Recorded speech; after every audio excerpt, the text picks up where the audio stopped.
É um problema muito preocupante porque a vinha hoje já não é compatível com variações de quantidade e de qualidade que possam introduzir variáveis perturbadoras no produto final.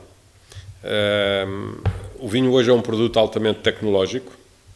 O conhecimento no fabrico do vinho e na comercialização do vinho estão num patamar muito elevado e a gestão da água para produzir vinho de qualidade, para produzir estabilidade nos produtos obtidos, é hoje um bem essencial no que diz respeito à sua disponibilidade e à qualidade com que é utilizada. Por isso, as alterações climáticas que nos vieram trazer várias perturbações em termos de climas, temperatura, secura do ar, períodos em que a chuva ocorre com demasiada força comparativamente com outros períodos em que não chove durante muito tempo, a gestão da água tornou-se numa ferramenta fundamental para levar por diante uma estabilidade na produção e uma estabilidade nos produtos obtidos. E por isso, sim, também para a questão da vinha, a rega e a disponibilidade de água se transformou num assunto de primeira prioridade. O setor agrícola vive uma fase de transição.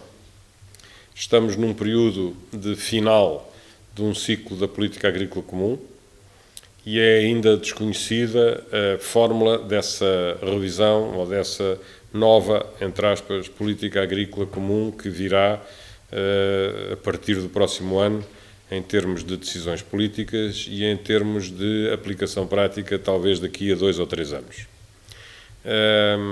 A política agrícola é um dos principais instrumentos de gestão do território, de fomento da atividade e de estabilidade da capacidade de investimento dos agricultores. É um instrumento fundamental para a instalação de jovens e é fundamental também que haja uma renovação, um rejuvenescimento no tecido empresarial agrícola e, por isso, este período em que estamos neste momento traz alguma preocupação, traz algumas incertezas que temos que estar devidamente atentos. Há preocupações ambientais que vão ser reforçadas e introduzidas no novo panorama da política agrícola comum, que ainda desconhecemos em pormenor, mas sabemos que é um dos assuntos que vai ser mais levado a fundo. A questão do investimento a agricultura portuguesa tem vivido um período de alguma perturbação no que diz respeito à facilidade de aceder aos instrumentos de natureza financeira previstos na política agrícola comum, nomeadamente ao nível do PDR, para levar por diante determinado tipo de investimentos. É um processo complexo, nem sempre justo, com altos e baixos, e que não têm levado os agricultores a ter um acesso fácil também na possibilidade de o programarem em função dessas dificuldades que o próprio sistema criou e que não tem conseguido ultrapassar. Por isso, independentemente dos bons momentos que possa haver neste ou naquele setor, o setor em si, no seu todo, não está a atravessar uma das melhores fases da sua vida. Eu acho que começa a ser um lugar comum nós refugiarmos-nos na questão das alterações climáticas, mas as alterações climáticas vão, de facto, trazer grandes alterações, porque não são ainda conhecidos os contornos de como é que vamos ultrapassar algumas destas alterações climáticas. A questão da água, para mim, é uma das questões mais importantes. Criou-se um pouco a ideia de que a água pode constituir uma ameaça ao desenvolvimento da agricultura e eu, na minha análise que faço, vejo essa ameaça pela ausência da água e não pelo facto de termos acesso a ela. Começa a haver muita demagogia em volta dos temas agrícolas associados ao desenvolvimento que o regadio promove. É demagogia.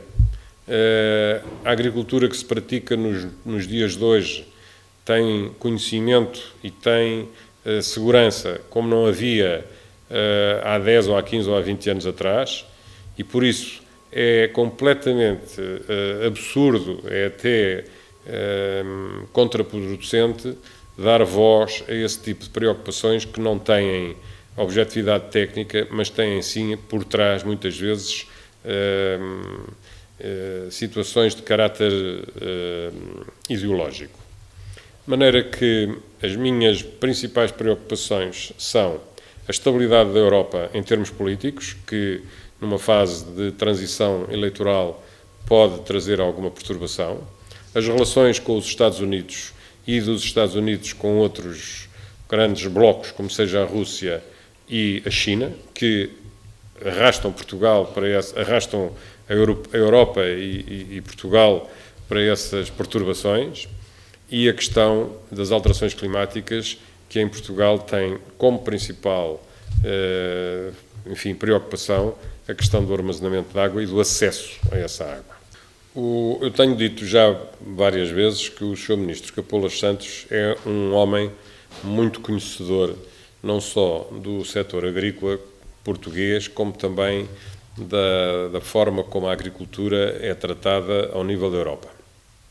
Também já me ouviram dizer que eu defendo que seria bom para Portugal que o Sr. Ministro Capolas Santos, no próximo período, fosse, por exemplo, levado a desempenhar funções na Comissão Europeia como Comissário Europeu para a Agricultura.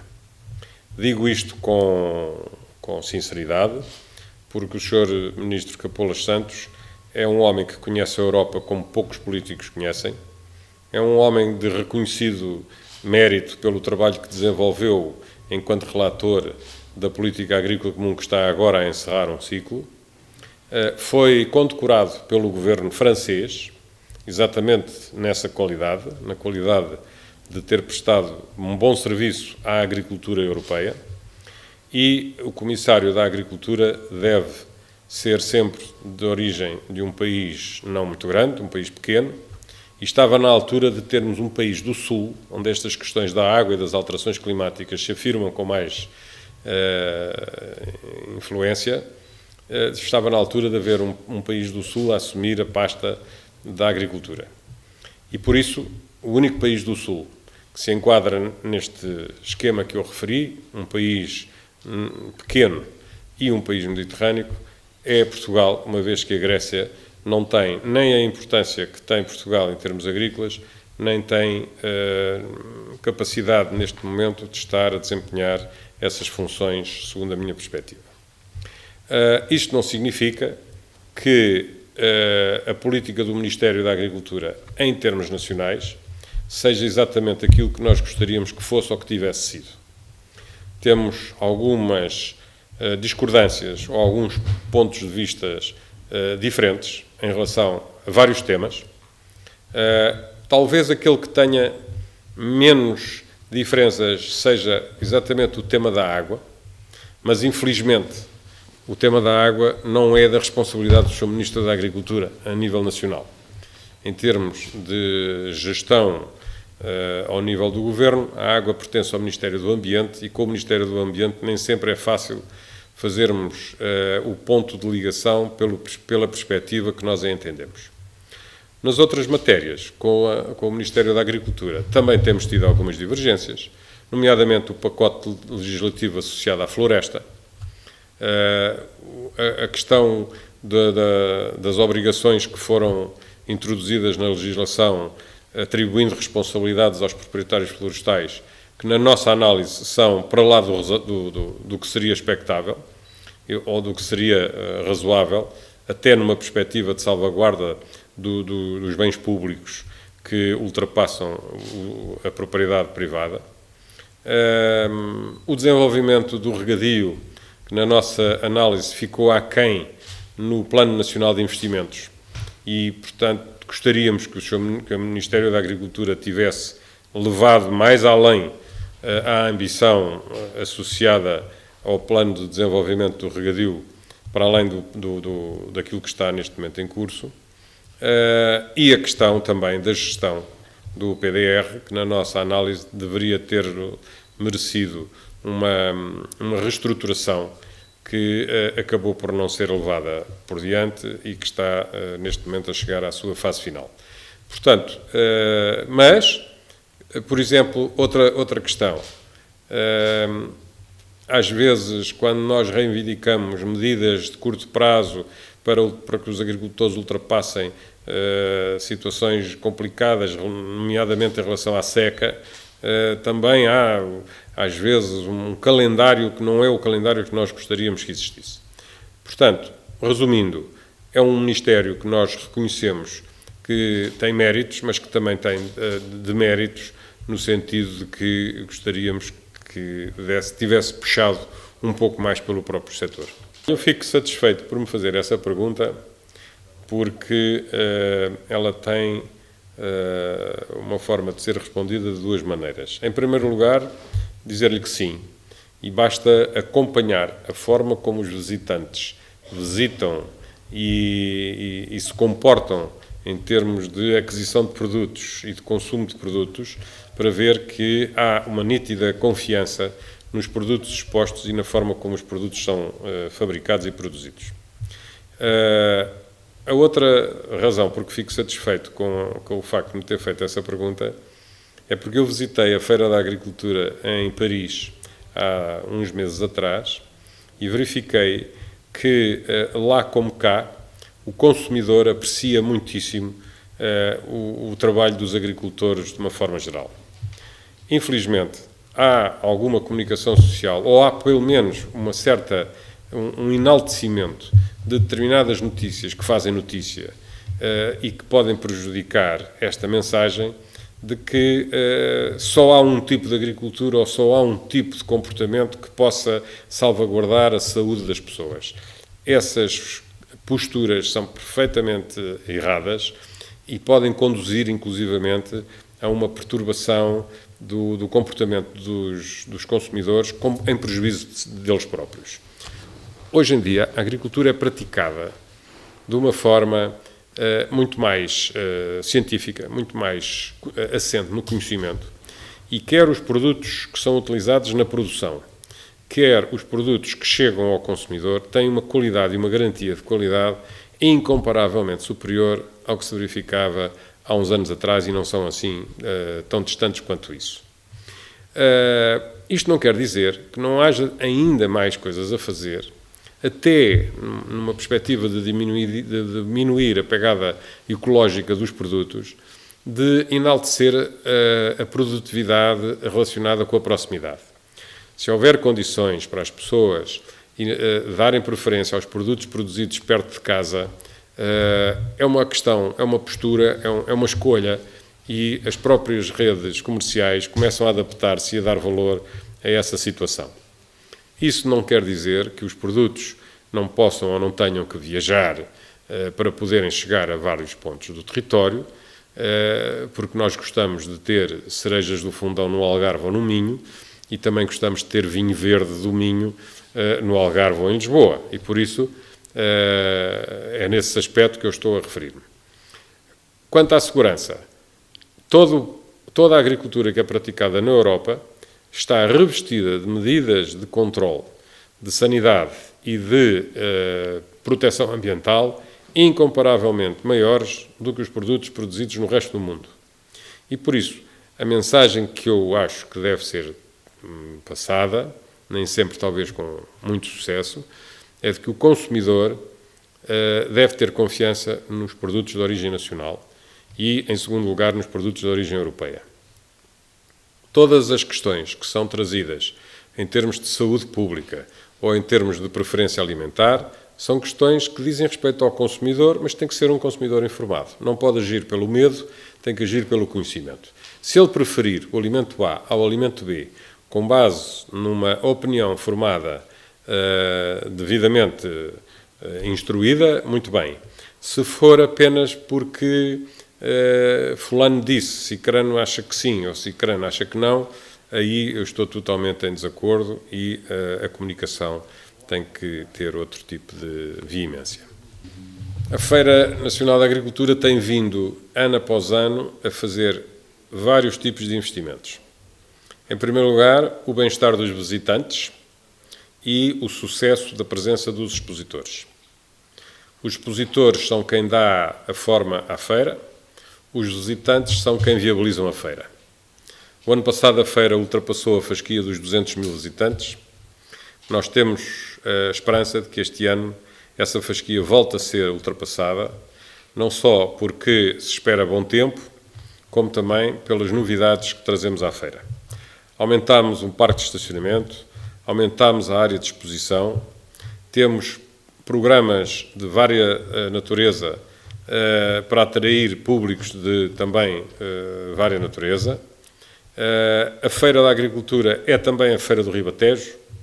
Damos aqui uma ênfase acrescida às tradições do Ribatejo e aos produtos emblemáticos do Ribatejo, como seja o cavalo e o touro. Regressam à feira pelo segundo ano consecutivo programas equestres em recinto apropriado que podem trazer qualquer cavaleiro, qualquer cavalo à Feira Nacional da Agricultura. Damos ênfase outra vez a uma tradição muito ribatejana, que é a corrida de touros dos agricultores, com a qual o ciclo de corridas de touros encerra em Santarém no último dia da feira, a corrida da CAP ou a corrida dos agricultores. Vai haver, ao nível interno, no recinto, um pavilhão da Comissão Europeia. Portanto, a própria Comissão Europeia reconhece hoje o nível internacional que a feira tem e vem expor um stand que eles próprios trazem de Bruxelas para ser montado no interior da feira.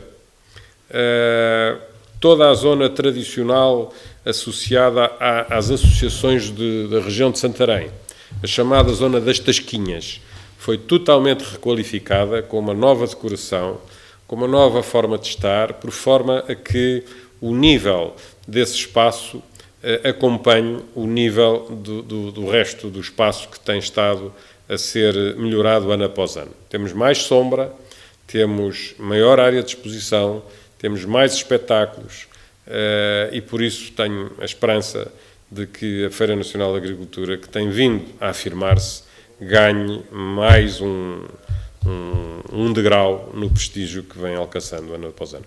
Eu há pouco referi que o CNEMA é um património e um instrumento, é um lugar que pertence a Santarém, que pertence ao Ribatejo. Tudo aquilo que aqui se faz tem a obrigação de elevar a região e de elevar a cidade de Santarém, e é muito bom que a Câmara Municipal de Santarém veja neste património, nestes equipamentos, uma forma de puxar pela cidade de Santarém, puxar pelo Ribatejo. A Associação Praça Maior, desde a primeira hora que nos contactou, que nós estabelecemos imediatamente uma ligação estreita no sentido de dar voz e de enaltecer os espetáculos relacionados com as corridas de touros naquela praça, que é uma praça magnífica. Foram feitas parcerias com os transportes para facilitar as pessoas na ligação entre Santarém e o espaço da feira, não só de Santarém como também de outras cidades. Temos Rio Maior, temos um acordo com a CP, temos uma rede a rodoviária do Ribatejo vai fazer ligações entre Lisboa e Santarém, e as pessoas, ao comprarem o bilhete do autocarro, automaticamente compram o bilhete da feira, têm direito a regressar no mesmo autocarro. Portanto, há toda uma dinâmica associada a facilitar o acesso à feira. E por isso é bom que a Câmara Municipal se envolva, porque ela também é acionista do espaço, mas principalmente porque esta feira, na gíria, onde é que vais? Vou à Feira de Santarém. É a Feira Nacional da Agricultura, é a Feira do Ribatejo, mas na boca das pessoas vão à Feira de Santarém. E por isso Santarém tem que tirar partido disso. Santarém tem que ver que o CNEMA é de Santarém, Santarém tem que ver que o terreno, o CNEMA puxa por Santarém, e por isso eu fico satisfeito de sentir o envolvimento da Câmara Municipal. Além de haver o dia oferecido pela Câmara Municipal aos habitantes de Santarém, Este ano, como o tema é a vinha e o vinho, também a Câmara de Almeirim se associou, também tem uma produção de vinho, e também as outras câmaras envolventes, de alguma maneira, estão todas envolvidas, a Câmara do Cartacho, com os belíssimos vinhos que o Cartacho tem vindo a tomar expressão. Aliás, de uma maneira geral, todos os vinhos da região do Ribatejo vêm de ano para ano enaltecendo a sua qualidade e por isso estamos satisfeitos. Dizer que a vinha e o vinho são um ícone nacional. Vai haver surpresas ao nível da forma como as pessoas devem olhar para o vinho, não só em termos de como devem apreciar o vinho, mas como também com que comida devem acompanhar o vinho que compram, em vez de ser ao contrário. Até a própria forma do copo poderá ser objeto de estudo e de aprendizagem. Que tipo de copo é que eu devo utilizar para beber este ou aquele vinho? A que temperatura é que eu devo beber o vinho? E tudo isso vai estar permanentemente a ser enaltecido e a ser demonstrado. Também há uma outra novidade que não tem a ver com os copos de vinho, é que a feira este ano deu um passo gigantesco em termos de proteção do ambiente e vamos acabar com os copos descartáveis. Os copos de plástico, os chamados copos da Imperial, vão desaparecer. As pessoas compram um copo e esse copo é reutilizável e podem utilizar o copo durante toda a feira. Custa €1 e não têm mais que se preocupar com copos. Isto é uma pegada ecológica muito significativa em termos de diminuição e é um passo muito grande no sentido de as pessoas perceberem que também temos que nos preocupar com essas matérias. Mas voltando à mensagem. A mensagem é de que tenho a esperança, ou para não dizer a certeza, de que, uma vez mais, vai ser um grande evento. Tem uma montra e uma entrada. A Feira do Ribatejo e a Feira Nacional da Agricultura, nos últimos anos, têm dedicado a edição do ano a um determinado tema. E os temas, obviamente, têm que ser os principais temas relacionados com o setor agrícola e o vinho não podia deixar de ser um dos elementos mais importantes para ser enaltecido num evento desta natureza. O vinho representa em Portugal milhares de produtores de vinha, milhares de produtores de uva e muitas centenas de produtores de vinho. E nos últimos anos temos reparado, isso é público, é notório, que o vinho português começa a ter uma qualidade e um reconhecimento até internacional que não pode deixar de constituir não só um regozijo para o setor, mas como também uma marca no espectro económico do desenvolvimento e da região em que, diferentemente, o vinho se vai afirmando. Está presente em todas as regiões do país, do norte ao sul, do litoral ao interior, e até nas ilhas, na Ilha da Madeira com o emblemático vinho da Madeira, nos Açores com o emblemático vinho da Ilha do Pico, e cá, obviamente, desde há muitos anos, com o vinho do Porto à cabeça, a levar o nome de Portugal pelo mundo inteiro. Portanto, a feira, como tem feito esta escolha de, neste ano, levar um determinado tema a outro patamar, o ano passado foi o azeite e os oliveiras, há 2 anos foram os cereais, este ano calhou a vez do vinho. E essa foi uma razão que também coincide um pouco com uma época em que o turismo enológico, o turismo à volta da gastronomia está a atravessar um bom momento. Portugal é um país que está um pouco na moda, uma preferência turística de muitos milhões de pessoas e, por isso, o vinho, sendo um produto que puxa muito pela gastronomia e pela marca das regiões, não podia deixar de ficar de fora. Não podia deixar de maneira nenhuma de ser uma aposta.